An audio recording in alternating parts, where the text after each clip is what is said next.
Code படத்தில் விஜயகாந்த் காட்சி பார்த்து நெகிழ்ந்து போன எஸ்ஏசி. லியோ படத்தில் நடித்துக் கொண்டிருக்கும் போதே வெங்கட் பிரபு இயக்கத்தில் கோட் படத்தில் நடிக்க கமிட் ஆனார் விஜய். படத்தை ஏஜிஎஸ் நிறுவனம் தயாரிக்கிறது. இப்படத்தில் விஜயுடன் பிரபுதேவா, பிரசாந்த், ஜெயராம், மொய்க் மோகன், ஸ்னேகா, லைலா, மீனாட்சி சௌத்ரி உள்ளிட்டோர் நடித்து வருகின்றனர். 90களில் உச்சக்கட்ட பர்ஃபார்மில் இருந்த பிரசாந்த் இந்த படத்தின் மூலம் ரீ என்ட்ரி கொடுத்திருக்கின்றார். நிச்சயம் இவருக்கு இந்த படம் மாஸ் ரீ என்ட்ரியாக இருக்கும் என எதிர்பார்க்கப்படுகின்றது.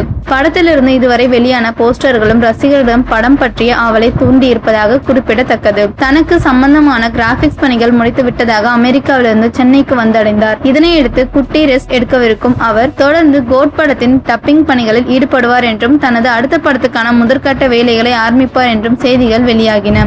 கேப்டன் விஜயகாந்த் மறைந்த நிலையிலும் கூட அவரை ஏஐ தொழில்நுட்பத்தில் தன்னுடைய கோட் படத்தில் விஜய் மக்களுக்கு காண்பிக்க இருக்கிறார். விஜய் வெங்கட் பிரபு இயக்கத்தில் உருவாகி வரும் இந்த படத்தில் ஏஐ மூலம் விஜயகாந்தை கேமியோ ரோலில் படக்குழு கொண்டு வரவிருக்கின்றது. இதற்காக விஜயகாந்த் மனைவி பிரேமலதா சம்மதம் தெரிவித்ததுடன் மட்டுமின்றி பல உதவிகளையும் செய்து இருக்கின்றாராம். கோட் படத்தில் விஜயகாந்த் வரும் காட்சியை பார்த்துவிட்டு பிரேமலதா நன்றாக இருப்பதாகவும் கூறியிருந்ததாகவும் ஏற்கனவே தகவல்களும் வெளியாகி திரையிட்டு உள்ளனர். அந்த காட்சிகளை பார்த்து நெகிழ்ந்து விட்டாராம் எஸ்ஏசி. விஜயகாந்தை வைத்து 17 படங்களை இயக்கியுள்ளார் என்பது குறிப்பிடத்தக்கது.